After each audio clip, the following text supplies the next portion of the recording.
Hello थांबताना नीट घोषणा देऊ द्या. माईक बंद होता. साहेब अखंड हिंदुस्थानचं कैवार प्रबोधनकर सुपुत्र देव देश धर्म मराठी मनाचे मानबिंदू हिंदू अस्मितेचे शिरोमणी हिंदुस्थान हिंदू हिंदुस्थानचे एकमेव हिंदू हृदय सम्राट हिंदू धर्म रक्षक सरसेनापती मान्यता माननीय शिवसेना प्रमुख श्रीमान बाळासाहेब ठाकरे यांचा आवाज कुणाचा शिवसेना. जय महाराष्ट्र.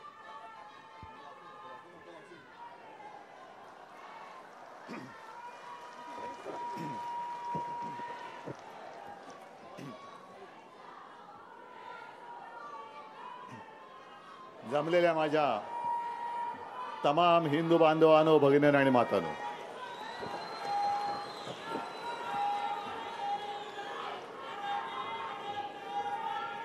गेल्या महिन्यात आपण मला वाटतं याच महिन्यात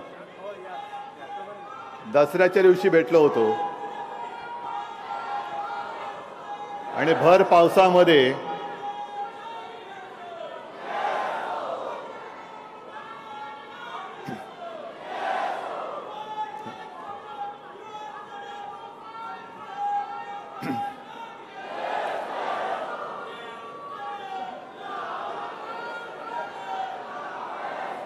भर पावसामध्ये आपण आपल्या परंपरेनुसार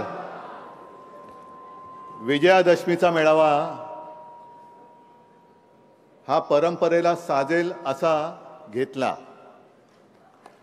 आणि तुम्हाला खरंच मनापासून धन्यवाद देतो. हे धन्यवाद एवढ्यासाठी की आज भाजप असेल मिंदे असेल त्यांच्याकडे पैसा आहे पण जीवाला जीव देणारी माणसं नाहीयेत. त्या दिवशी पाऊस पडत होता, तो पाऊस मला मध्ये जाणवत होता, मध्ये जाणवतही नव्हता, कारण तुमचा प्रतिसाद एवढा होता की पाऊसही त्याच्यासमोर फिका पडला. पण एक गोष्ट नक्की की पावसामुळे काही फटक्यातनं वाचले, नाही आता आणखीन फटकावणार होतो. आजचा विषय हा फार गंभीर आहे आणि आज आपली फक्त ही विभाग प्रमुखांना मी नेहमी भेटत असतो, शाखा प्रमुखांच्याही बैठका मी घेत असतो, पण उपशाखा प्रमुखांना कधी उपशाखा प्रमुख म्हणून एकत्र भेटलो नव्हतो. बरेच दिवसापासून माझ्या मनात होतं की उपशाखा प्रमुखांची एक बैठक घ्यावी. आता बैठक घेता घेता हा छोटेखानी आपली सभाच झाली. अजूनही गटप्रमुखांचा मेळावा बाकी आहे. गटप्रमुखांचाही मेळावा घेणार आहे, पण त्याला अजून काही थोडे दिवस जाऊ द्यावे लागतील. तोपर्यंत मी खास करून तुमच्यावरती जबाबदारी टाकणार आहे, कारण विभाग प्रमुख म्हटल्यानंतर साधारणतः त्याच्याकडे 3 विधानसभा मतदारसंघ येतात. एक उपविभाग प्रमुख म्हटल्यानंतर त्याच्याकडे साधारणतः 3 शाखा येतात. एक शाखा प्रमुख म्हटल्यानंतर त्याच्याकडे एक महापालिका वॉर्ड येतो आणि उपशाखा प्रमुखाकडे मात्र 2 ते 3 मतदार याद्या येतात. बरोबर आहे? मग आता आदित्यने जे काही तुम्हाला दाखवलं हे काम वर्डीतलं आत्तापर्यंत त्यांनी गेल्या काही दिवसात केलेलं दाखवलं. अजून खोलवर जायचंय आपल्याला. तर अख्खी मुंबईच नव्हे तर अख्ख्या महाराष्ट्रामध्ये हे काम करायचे आणि त्याची सुरुवात मुंबईपासून करायची, कारण मुंबईवरती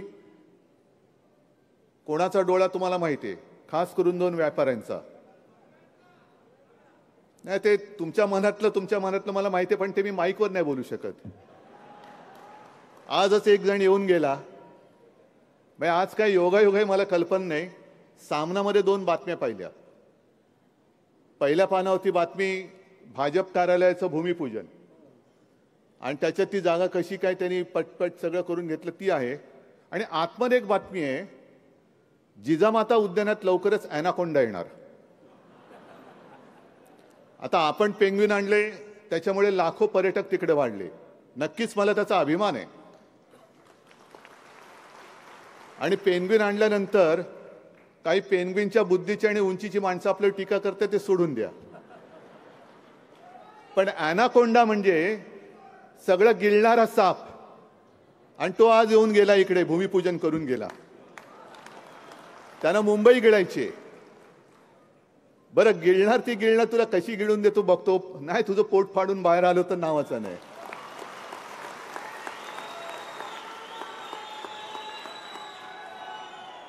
बरं, भूमिपूजन करायला आलायस ना, कर ना, फोड ना नारळ, डोक्यावर फोड नाही तर दगडावर फोड, एकच आहे. पण ते करताना सुद्धा घराण्याशावरती टीका. म्हणजे ह्याचं कार्ट तिकडे क्रिकेट कंट्रोल बोर्डाचे अध्यक्ष झाले, ते त्याच्या क्रेडिटने झाले, मेरिटने झाले. आणि घराणेशाही कोणाची? ठाकरेंची. अरे उभा राहून दाखवू समोर. आणि मग त्या अब्दालीला मला सांगायचं आहे, आम्ही आमच्या आईवडिलांचे ऋण मानणारे घराणेशाहीचे म्हणा किंवा घराण्याच्या परंपरेचे पाईक आहोत, वारसदार आहोत. आता संजय राऊत म्हणाले ना तशी तुमची ब्रह्मचार्याची पिलावळ आमची घराणेशाही नाहीये. तुमची ब्रह्मचार्याची पिलावळ आहे. एकेका ब्रह्मचार्याला 40-40 पोरं झाली कशी? आणि मग ब्रह्मचार्याला जर का 40 पोरं होत असतील तर मला ते तुकाराम महाराजांचा अभंग आठवला. आणि तीच परिस्थिती भाजपची झाली. गाढवी गेले आणि ब्रह्मचर्यही गेलं. आता तो अभंग जाऊन, जसं मी दसऱ्याच्या मेळाव्यात तुम्हाला सांगितलं होतं संदर्भ, तसा ह्याचा संदर्भ तुम्ही मुद्दामून शोधा. तुकाराम महाराज असं का म्हणाले? हा अभंग आहे.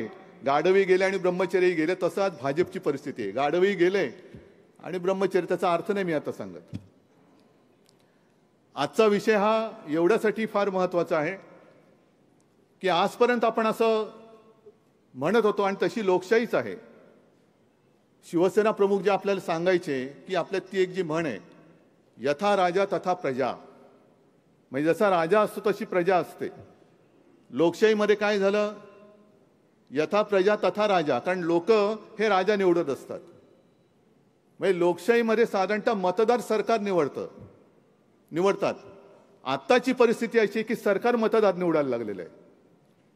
म्हणजे सरकार ठरवणार कोणी मतदान करायचं आणि कोणी नाही करायचं. याला उडवा, त्याला वरती गेलाय कोणाचा तरी त्याला सर्व पित्री म्हणून खाली आणा. हे असे सगळे बोगस प्रकार यांचे चाललेले आहेत. म्हणून मी उपशाखा प्रमुखांना खास बोलवले, बरोबर शाखा प्रमुखांना बोलवलंय. उपविभाग प्रमुख आहेत आणि विभाग प्रमुख आहेत. काय करायचं? एका यादीमध्ये साधारणतः 1200 नावं आहेत. 1200 म्हणजे घरं किती झाली? साधारणतः हे 40-40 नावाची घरं सोडा, 4 ते 5 जणांचं एक कुटुंब धरलं तर 300 घरं होतील. मग तुमच्यापैकी सगळेजण आपल्या गटप्रमुखांची टीम घेऊन 300 घरं आपण कंट्रोल करू शकतो की नाही करू शकत? 300 घरं आपण जाऊन मतदार यादीचं वाचन तिकडे तोच माणूस नावानिशी, पत्त्यानिशी, चेहऱ्यानिशी राहतोय की नाही तपासू शकतो की नाही शकत? हे आजपासून सुरू करायचं. उपशाखा प्रमुखांनी त्यांच्याकडच्या ज्या 2-3 याद्या आहेत, म्हणजे 2 ते 3 गटप्रमुख आहेत, त्या गटप्रमुखांबरोबर रोज भेटून, शाखा प्रमुखांनी सुद्धा उपशाखा प्रमुखांना रोज भेटून, उपविभाग प्रमुखांनी उपशाखा प्रमुख शाखा प्रमुखांना भेटून, आणि विभाग प्रमुखांनी शाखा प्रमुखांना भेटून, उपविभाग प्रमुखांना भेटून रोज आज तू काय केलं, किती घरामध्ये जाऊन आलास, किती बरोबर नावं सापडलेत, किती बोगस सापडलेली आहेत. बरोबर नावानिशी आणि चेहऱ्यानिशी, जसं आता आदित्यने दाखवलं की काही चेहरे आपण ब्लर केलेत, पण चेहऱ्यानिशी मतदार आहेत की नाही. आणि निवडणुकीच्या दिवशी, मतदानाच्या दिवशी आपले पोलिंग एजंट असे असले पाहिजेत की त्याला ती मतदार यादी फोटोनिशी त्याच्या हातात पाहिजे, जे असते. पण नुसता फोटो बघून नाही, तर चेहऱ्यानिशी तो मतदाराला ओळखणाराच माणूस तिकडे पोलिंग एजंट असला पाहिजे. आणि जर का तुम्हाला वाटलं की याच्यामध्ये गडबड आहे, हा बोगस आहे याची खात्री पटली, तर बेलाशक त्याला थोबडवा, बिंदास फटकवा त्याला. कारण जर का आपण सांगून निवडणूक आयोग दाद देणार नसेल, आयुक्त दाद घेणार नसतील, तर मग लोकशाहीमध्ये आपला अधिकार आहे की बोगस मतदाराला मतदान आम्ही करू देणार नाही. नाही म्हणजे नाही, काय वाटेल ते हो. एक तर हे भाजपवाले जे आहेत भुरटे चोर, म्हणजे मोदींचं एक जुनं भाषण, त्याचा व्हिडिओ पण आहे. त्यांनी मुंबईचा संबंध गुजरातशी जोडलेला आहे आणि गुजरातला म्हणजे ह्या मोदींना मुंबई गिळायची आता. हा कावा यांचा डाव हा काही नव्याने आला याच्यातला भाग नाही. हा अगदी संयुक्त महाराष्ट्राच्या लढ्यापासून आहे. आता पिढ्या बदलत आहेत, नवीन पिढ्या आल्यात, पण पिढी जरी नवीन आली तरी आपल्यासाठी आपल्या आईवडिलांनी काय केलेलं आहे, काय त्याग केलेला आहे हे आपण विसरता कामा नये. या दोन व्यापाऱ्यांना जर का असं वाटत असेल की आता 60 वर्ष होऊन गेली, त्यावेळेला जे घडलं ते घडलं, रक्त सांडलं, मराठी माणसांनी बलिदान देऊन मुंबई मिळवली, त्या सांडलेल्या रक्ताची किंमत पैसे मोजून जर हे मुंबई विकत घेऊ पाहत असतील तर यांना मुंबईमध्येच आडवं करून यांच्या इराद्याचं थडगं सुद्धा आपल्याला इकडेच बांधावं लागेल. आणि त्याही वेळेला मोरारजी देसाई होते, गुजरातचेच मुख्यमंत्री होते, द्विभाषिक राज्याचे, आणि त्यांनी पोलिसांना सक्त आदेश दिले होते, शूट ॲट साईट, गोळ्या घालात, गोळ्या तुम्हाला दिल्यात ती माणसं मारण्यासाठी दिलेली आहेत. मराठी माणूस रस्त्यावर दिसला, आंदोलन करताना दिसला तर त्याला गोळ्या घालून ठार मारा, हा आदेश देणारा मोरारजी नरराक्षक हा गुजरातचाच होता. तेव्हापासून त्यांचे हे सगळे डाव आहेत. गोळ्या झाडून मराठी माणूस झुकत नाही म्हणून आता पैसे देऊन विकत घेऊन मुंबई गिळण्याचा त्यांचा प्रयत्न चाललेला आहे.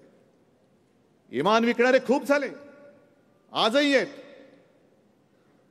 गुडघे टेकतायत. मला खरंच लाज वाटते की अशा लोकांना आपण पोचलं कसं. हे आईच्या कुशीवरती वार करणारी अवलाद आपण शिवसेनेने त्यांना वाढवलं, मोठं केलं, आणि आईच्या कुशीवर हे बेलाशक वार करतायत. आणि त्यांच्या जोरावरती ही लोक आपल्याच डोक्यावरती जर का वरवंटा फिरवणार असतील तर त्या वरवंट्याचे तुकडे तुकडे करण्याची ताकद ही आपल्यामध्ये आता आहे की नाही, ही परीक्षा मला वाटतं आपली आता शिवसेना प्रमुख घेत आहेत. मी काय दिलं तुम्हाला हे जर का शिवसेना प्रमुख तुम्हाला विचारतील, आपण काय सांगणार, काय दिलं तुम्ही. मराठी माणसाचं जे खचलेलं मन होतं आणि पिचलेलं मनगट होतं त्याच्यामध्ये आत्मविश्वास देण्याची ताकद ज्या शिवसेना प्रमुखांनी केली होती ती किमया अजून संपलेली नाही आणि ती संपू शकत नाही. किती अमित शहा आले,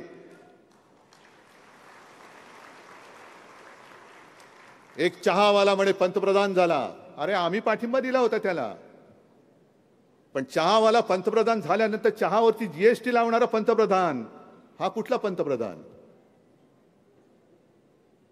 मी हे तुम्हाला का सांगतोय की निवडणुकीच्या वेळेला सगळ्या गोष्टी सांगता नाही येणार तुम्हाला. प्रचार सुरू होईल धूमधडाक्यात, कधी आता निवडणूक येईल. एक तर पहिली गोष्ट अशी की या सगळ्या गोष्टी निवडणूक आयोगाला मी जाहीर सांगतो की या चुका सुधारवा, नाही तर निवडणूक होऊ द्यायची की नाही हे आम्हाला सगळ्यांना मिळून ठरवावं लागेल. सगळ्यांनी मिळून ठरवू, आम्ही काय वाटेल ते करायचं. म्हणजे भारतीय जनता पक्ष जगातला सगळ्यात मोठा पक्ष कसला. एक तर भारतीय जनता पक्ष म्हणजे स्वयंघोषित देशप्रेम्यांची ही बोगस टोळी आहे. उघडपणाने मी सांगतो, बोगस टोळी आहे ही. स्वतः देशप्रेमी म्हणून जाहीर करायचं आणि सगळं बोगस देशप्रेम दाखवायचं. आत्मनिर्भर भारत करणारे, आत्मनिर्भर भारत. अजून आत्मनिर्भर भाजप नाही होत. लोक चोरावी लागतात त्यांना, पक्ष फोडावे लागतात, पक्ष चोरावे लागत आहेत, नेते फोडावे लागत आहेत, मतं चोरावी लागत आहेत, आणि आत्मनिर्भर हे कसले आत्मनिर्भर पुचाटले एकाचे.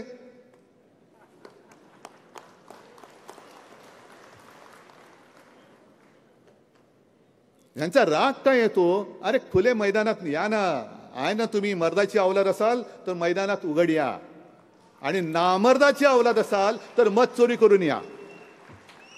ठरवा आता भाजपने काय करायचं ते. मर्दाची अवलाद आहात की नामर्दाची अवलाद आहोत. आम्ही मर्दाचे आहोत, आम्ही मैदानात लढणारी माणसं आहोत. तुम्ही नामर्दाची अवलाद आहात म्हणून तुम्हाला पक्ष फोडावे लागत आहेत, नेते चोरावे लागत आहेत, मत चोरी करावी लागते आहे. आपण आधी जे आपल्याला वाटत होतं आणि ते आहेच, अजूनही तो संशय गेलेला नाही. ईव्हीएम मध्ये जी काय गडबड करतात तो संशय अजूनही आपला गेलेला नाही. त्या संशयाचं उत्तर मिळायचं आहे. आणि हा संशय दूर होण्याच्या आधीच निवडणूक आयोगाने जाहीर केले की मुंबई महापालिकेच्या निवडणुकीत आता व्हीव्हीपॅट पण ठेवणार नाहीये. मग काय निवडणूक घेणार कशाची. बोगस मतदान करून निवडून जाणार.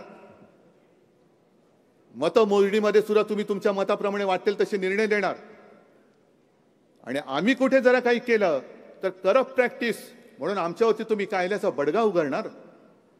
मग माझं म्हणणं आहे की निवडणूक आयुक्तावरती सुद्धा केस केली गेली पाहिजे, कारण ही सुद्धा करप्ट प्रॅक्टिस आहे. बोगस मतदान, हे खोटे मतदार, फ्रॉड.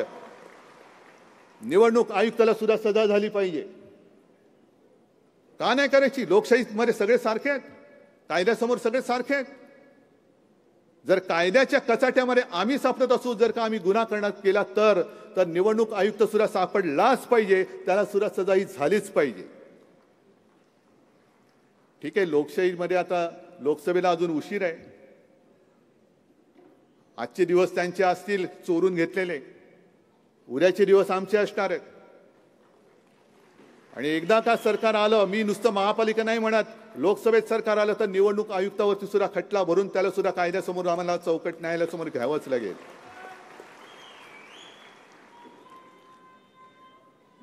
आणि हे प्रकरण नुसतं मतचोरी यांचे धंदे कसे चालू आहेत तुम्हाला कल्पना आहे? आता गेल्या दिवाळीमध्ये महाराष्ट्र नवनिर्माण सेनेच्या त्या दीपोत्सवाचं उद्घाटन माझ्या हस्ते केलं. राजनी मला बोलवलं होतं आणि मी तेव्हा बघत होतो. मराठी माणसांची तुफान गर्दी होती, अमराठी सुद्धा त्याच्यामध्ये होते. आणि त्या दीपोत्सवाच्या प्रकाशामध्ये त्यांच्या चेहऱ्यावरचा आनंद हा अधिक उजळून निघाला होता. आता हा सगळा आनंद आहे, सगळीकडे आनंद आहे, मग ह्याच्यामध्ये विबा कसा घालायचा, मीठ कसं टाकायचं? तर गेल्या निवडणुकीमध्ये त्यांनी तो अपप्रचार केला की उद्धव ठाकरे यांनी हिंदुत्व सोडलं, काय अमुक नाही केलं तर दिवाळीची रोषणाई होऊ देणार नाही. अरे माझ्या हस्ते दीपोत्सवाचं उद्घाटन झाले. आधी जर का कळलं असतं ना तर ती फुलबाजी तुझ्याही बुडाला लावली असती म्हणा, रोषणाईला विरोध. पण हे अपप्रचार असे करतात, यांचा हिंदुत्वाला विरोध. बरं, आता काय होणार? हिंदू मुस्लिम पुन्हा सुरू होईल. म्हणजे आपण सतत मारामाऱ्या करत राहायचं, सतत टेन्शन खाली राहायचं, आणि हे यांचे मतचोरी करून काय वाटेल ते करून पुन्हा आपल्या डोक्यावरती बसतात. ज्या वेळेला तुम्ही लक्षात घ्या की हिंदू मुसलमान असे हे तणाव निर्माण करायला सुरुवात करतात, समजायचं निवडणूक आली. बरं, यांची थेरं काय?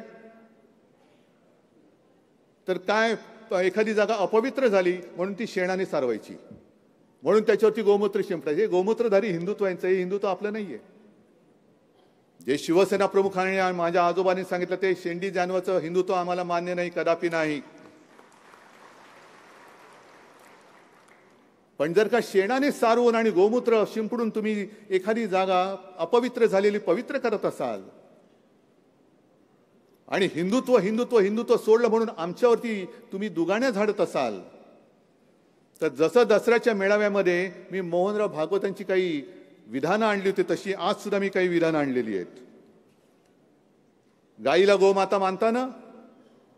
महाराष्ट्रामध्ये गोवंश हत्या बंदी आहे ना? आम्ही दिलाय ना पाठिंबा.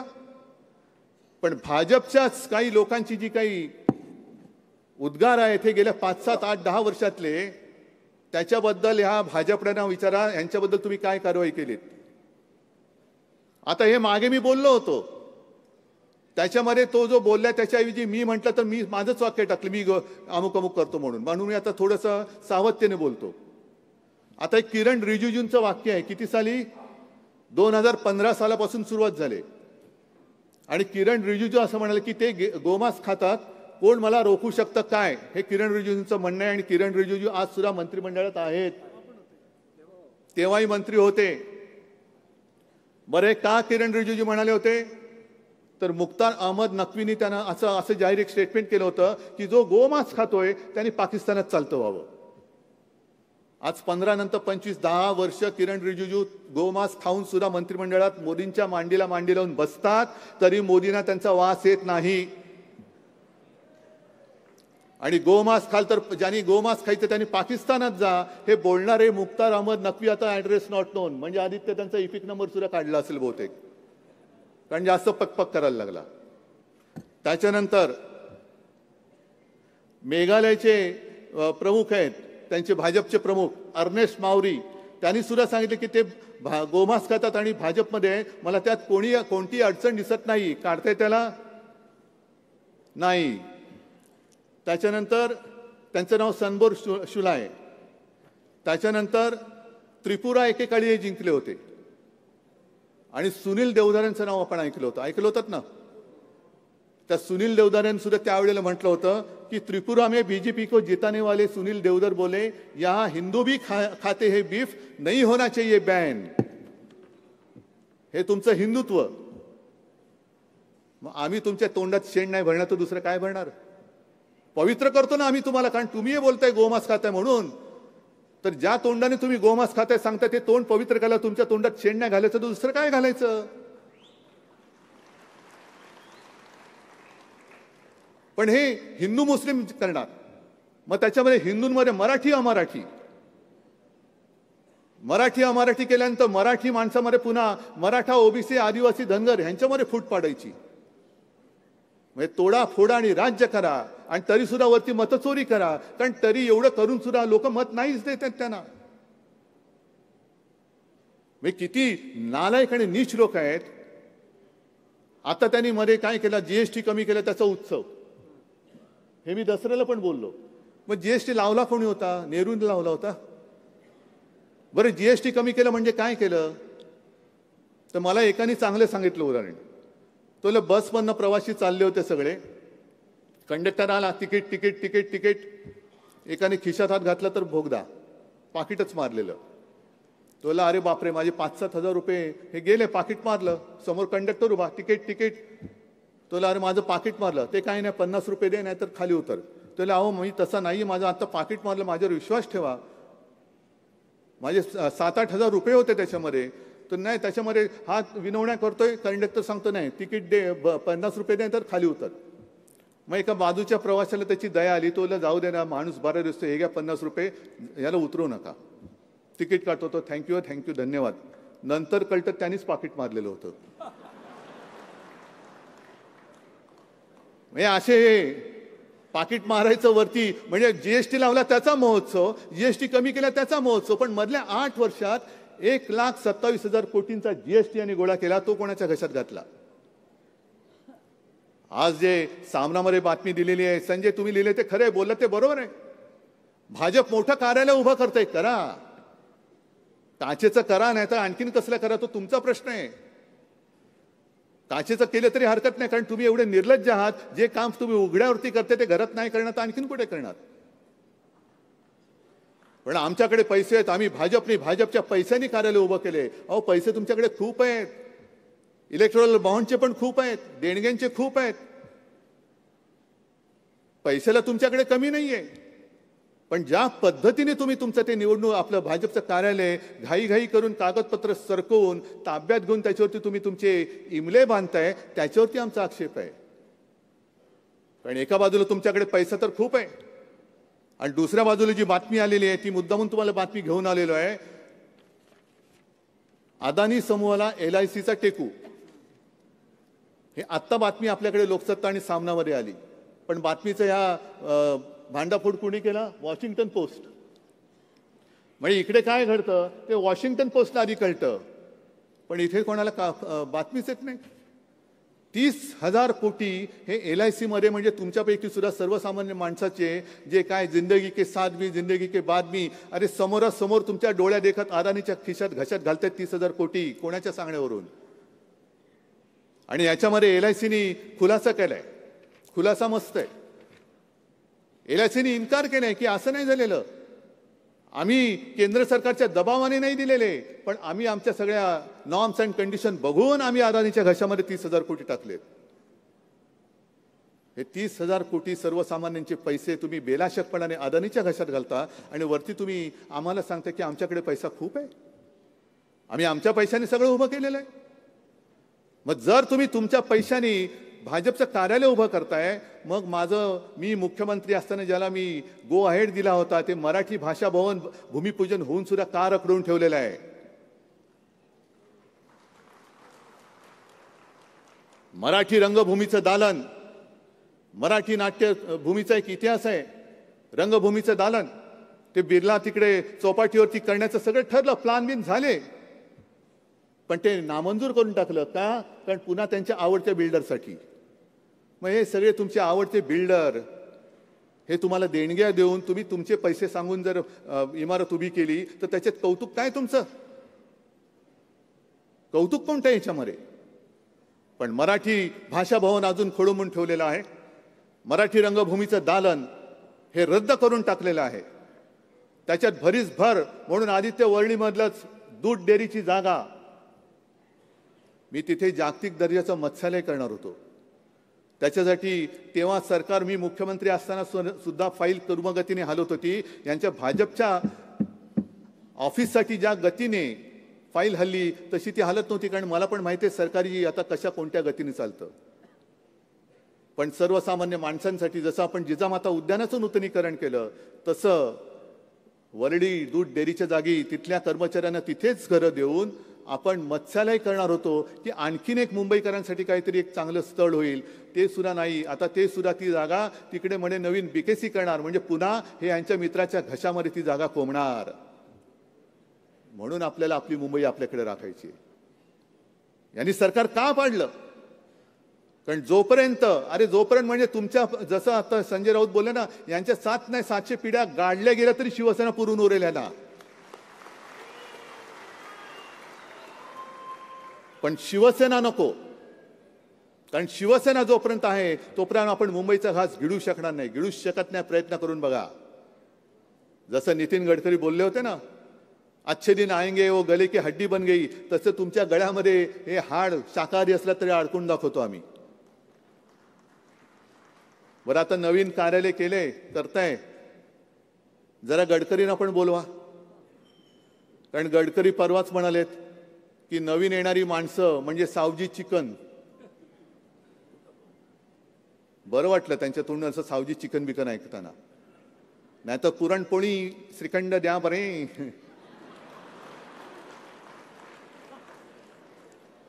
आता हे लोक सावजी चिकन खायला लागलेत. बाहेरची लोक सावजी चिकन. म्हणजे हे जे काय कार्यालय होतं त्याच्यासाठी मी शुभेच्छा देतोय, टीका नाही करत.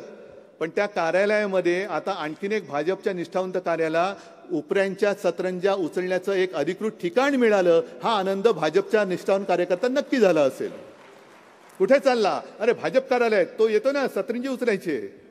उचल सतरंजा, उचल सतरंजा. मी त्यांना सुद्धा सांगतोय की तुम्ही जे काही करता आहात त्याच्यामध्ये नुसतं भाजप की भाजप अंधभक्ती डोळ्याला पट्टी बांधून जाऊ नका. कारण हे जे काय विकासाच्या भाकड कथा सांगतायत, मरे मी असं ऐकलं की आपले मुख्यमंत्री म्हणाले की विकासाला विरोध करणारे हे शहरी नक्षलवादी आहेत. कोणाची तरी सुपारी घेऊन विरोध करणारे. मग मी मुख्यमंत्र्यांना सांगतोय की तुम्ही कंत्राटदाराची सुपारी घेऊन विकासाच्या नावाखाली सत्यानाश करणारे अतिरेकी आहात.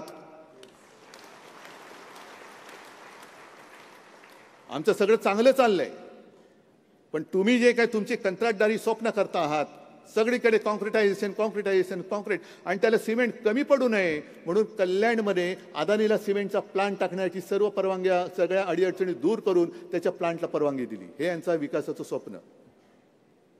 हे मोठं काम आहे. हे एकट्या दुकट्याचं काम नाही आहे. यांना आज एवढं सगळं करून सुद्धा ठाकरेंवरती बोलावं लागतं. ही ठाकरे म्हणजे तुमची ताकद आहे. ही मराठी माणसाची ताकद आहे, हिंदूंची ताकद आहे. आणि हे एकमेकांमध्ये ह्या अशा मारामाऱ्या लावतील, हे बोगस मतदार नोंदवतील. त्याच्यामुळे मतदार यादीचं वाचन हे तुम्हाला करावंच लागेल. सांगताना खूप काही सांगतात. जसं मध्ये आता राजनाथ सिंग बोलले, मला हसायलाच आलं. राजनाथ सिंग यांचं स्टेटमेंट ऐकलं तुम्ही, पाहिलं की आता संपूर्ण पाकिस्तान ब्रह्मोसच्या काय कक्षेत आलेला आहे, नियंत्रणात आलेला आहे. ब्रह्मोस. अहो राजनाथजी, ब्रह्मोसची गरजच नाहीये. संरक्षण मंत्र्याची पण गरज नाहीये. पाकिस्तानला धडा शिकवायला अमित शहाचं कार्ट फक्त पुरेसं आहे. तो क्रिकेट मॅच ठेवेल, एक इनस्विंग टाकेल, एक आउटस्विंग टाकेल, पाकिस्तान क्लीन बोल्ड. कारभार म्हणून थट्टा चाललेली आहे. म्हणजे मी हसू आलं हे बोलतोय, पण खरं म्हणजे आपल्याला संताप आला पाहिजे की अरे कोणाची तुम्ही थट्टा करता आहात. ऑपरेशन सिंदूर तुम्ही केलं, तिकडे सैन्यांनी शौर्याची पराकाष्ठा केली, तरी आमचे मोरी बाबा सांगतायत की आम्ही क्रिकेटमध्ये त्यांना हरवलं, हे युद्ध जिंकण्यासारखं आहे. हे एवढं सैन्याचा अपमान, एवढी थट्टा कोणत्याही पंतप्रधानांनी केली नव्हती आणि ती करताही कामा नये. खेळ वेगळा आणि तुमचं युद्ध वेगळं असतं. अरे एक साधा अफगाणिस्तान, त्यांनी त्यांच्या त्या तिरंगी सामन्यावरती बहिष्कार टाकला आणि आमचे विश्वगुरू घालीन लोटांगण वंदिने चरण तिकडे जाऊन क्रिकेट मॅच खेळून आले. ही खरी दुखरी नस आहे आपली की आपला देश, आपली मुंबई, आपला महाराष्ट्र आणि आपलं हिंदुत्व हे कुठे घेऊन चाललेले आहेत. हे सगळे बुरखाधारी आहेत. हिंदुत्वाचं यांचं नाटक आहे, देशप्रेमाचं यांचं नाटक आहे, विकासाचं सुद्धा यांचं थोतांड आहे. आणि म्हणून ह्यांना ही सत्ता पाहिजे. नुसतं ओरबाडून टाकायचंय, संपवून टाकायचंय आणि अशी पाळी आणायची की रोज तुम्ही त्यांच्या दारामध्ये आपण भिकेचा कटोरा घेऊन उभं राहिलंच पाहिजे. ह्यालाच म्हणतात हुकुमशाही. आणि ती हुकुमशाही आपल्यावरती जर का येऊ द्यायची नसेल तर आता हीच वेळ आहे. निवडणूक आयुक्तांना मी परत सांगतो की ह्या चुका तुम्ही सुधारल्याशिवाय तुम्हाला इकडे निवडणूक घेता येणार नाही. आज देशभरात त्यांनी SIR जाहीर केलाय, आपला त्याचा संबंध नाही. आम्ही जेव्हा 2 निवडणूक आयुक्तांना भेटलो, आधी राज्य निवडणूक आयुक्तांना भेटलो, नाही आधी केंद्रीय निवडणूक आयुक्तांना भेटलो इथल्या, त्यांनी सांगितलं स्थानिक स्वराज्य संस्थांच्या निवडणुका घेणं हे राज्य निवडणूक आयोगाचं काम आहे आणि ती वेगळी एक अधिकार आहे, वेगळी बॉडी आहे ती. म्हणून आम्ही त्या बॉडीला विचारलं, ती बॉडी म्हणते त्या बॉडीचं काम आहे. मग दोन्ही बॉड्याने एकत्र बोलवलं आणि म्हटलं आता बोला. मग त्यांनी सांगितलं, मान्य केलं की मतदार यादी करणं हे केंद्रीय निवडणूक आयोगाचं काम आहे आणि तीच यादी अंमलात आणणं आणि निवडणुका घेणं हे राज्य निवडणूक आयोगाचं काम आहे. मग ज्याप्रमाणे तुम्ही आता पुढच्या वर्षी होणाऱ्या विधानसभांच्या निवडणुकीमध्ये तिथे SIR म्हणजे ओळख, मतदारांची ओळख पटवून घेणार आहात, तसंच कारण तुम्ही 2 निवडणुका घेतल्या, 2 निवडणुकात आम्ही गाफील राहिलो. अगदी लोकसभेची निवडणूक झाल्याबरोबर राजन विचारे पहिला माणूस माझ्याकडे आला की साहेब गडबड आहे. आमच्याकडे किती दुबार मतदार, त्यांनी लाखाच्या आसपास त्यांनी सांगितलं, 1,61,000 बोगस किंवा दुबार मतदारांनी ठाण्यामध्ये मतदान केलेले आहे. आपला पराभव झाला मानतोय, पण लोकसभेमध्ये तरी सुद्धा आपण जो काही यश मिळवलं आणि विधानसभेमध्ये आपल्या 20 जागा हरू शकतो आपण. अरे एवढा माझ्या महाराष्ट्रातला मराठी माणूस आणि हिंदू सुद्धा, ज्या हिंदूला आणि अगदी मुसलमानांसुद्धा सर्व धर्मियांना मी कोरोनाच्या काळामध्ये कुठेही भेदभाव न करता सारखेपणाने वागवलं, तो एवढा उफराटा माझ्याशी वागू शकत नाही.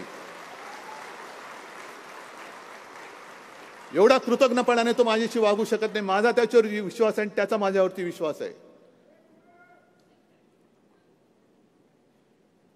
हा मतदारांचा जो कौल आहे, हा मतदारांचा कौल नाही, हा यांच्या पैशाचा माज आहे.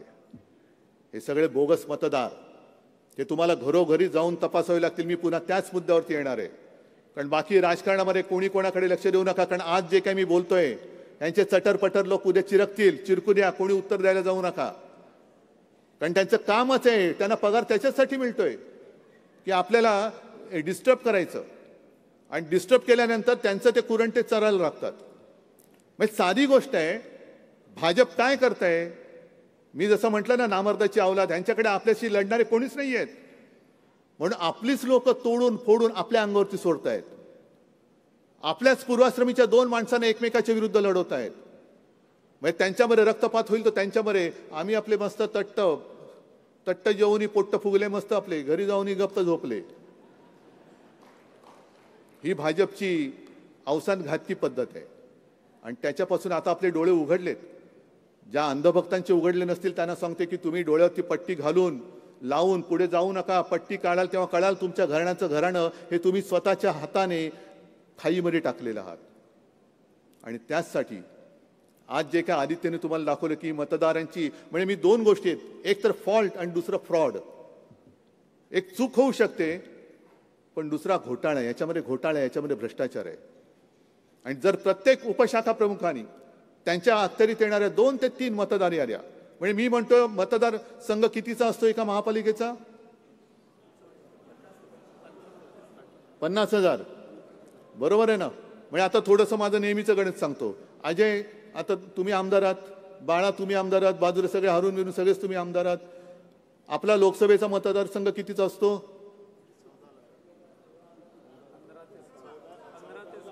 15 लाख. ठीक, एक सरासरी 15 लाख. विधानसभेचा किती असतो? 2.5 ते 3 लाख. आणि महापालिकेचा किती असतो? 50,000. मग मतदार यादी, एक मतदार यादीमध्ये मतदार किती असतात? लोकसभेला किती असतात? 5,000 असतात. विधानसभेला 3,000 असतात. नाही, मतदारसंघ किती मोठा असला तरी मतदार यादी ही तेवढ्याचीच असते, जी आता 1200ची असणार आहे. आणि म्हणून प्रत्येक गटप्रमुखाला तुम्ही सगळ्यांनी हेच सांगायचं, मतदारसंघ किती असो, तुझा मतदारसंघ फक्त 1200 मतदारांचा आहे आणि त्या यादीमध्ये योग्य मतदार खरे आहेत की नाही ते बघ आणि तू मला 1200 मध्ये विजय मिळवून दे. प्रत्येक उपशाखा प्रमुखाने एवढंच ठरवायचं की माझ्याकडे 3 मतदार याद्या आहेत, त्या 3 याद्यांनी एवढाच माझा मतदारसंघ आहे. या 3ही मतदारसंघातल्या याद्यांमधले सगळे घोटाळे मी बाहेर काढीन. गटप्रमुखांच्या सोबतीने मी आपल्याला इथून आघाडी मिळवून देईन. शाखा प्रमुखांनी तेच करायचे, उपविभाग प्रमुखांनी तेच करायचे, विभाग प्रमुखांनी तेच करायचे. आणि असं प्रत्येक यादीत जर का प्रत्येकाने 1200 मतदानामध्ये आपल्याला आघाडी मिळवून दिली तर आपण वॉर्ड जिंकला ना. मग तुम्हाला 300 घरं सांभाळता येणं शक्य नाही. आपल्याला हे करावंच लागेल. होय किंवा नाही, नाही करावंच लागेल. नाहीतर हे बसलेले आहेत, हे आपला घात केल्याशिवाय राहणार नाही. मी जे त्यांना आव्हान देतोय त्या आव्हानामागची ताकद तुम्ही आहात. तुमच्या भरोश्यावरती मी आव्हान देतोय. मी एकटा नाहीये. आज मी उद्धव बाळासाहेब ठाकरे म्हणून त्यांच्या समोर जो उभा आहे तो तुमच्या सोबतीने उभा आहे. तुम्ही आहात म्हणून मी उभा आहे. आणि आज मी अमित शहाना आव्हान देतोय, तुम्ही मुंबईत येऊन गेलात, पण निवडणुकीनंतर याल तेव्हा मुंबई आम्ही आमच्या शिवसेनेच्या भगव्याने भगवी करून दाखवल्याशिवाय तुम्हाला राहणार नाही. करा प्रयत्न. जे आपटायचं ते आपटा. किती डोकी आपटा, डोकी फुटतील पण भगवा फुटणार नाही. पण एक तरी या शिवरायाच्या मावळ्याला कोणी डिवचायचा प्रयत्न करू नये. पण जर का कोणी त्याला डिवचला तर प्रतापगडच्या पायथ्याशी त्याचा इतिहास लिहिलेला आहे. आणि त्या इतिहासाची पुनरावृत्ती करण्यासाठी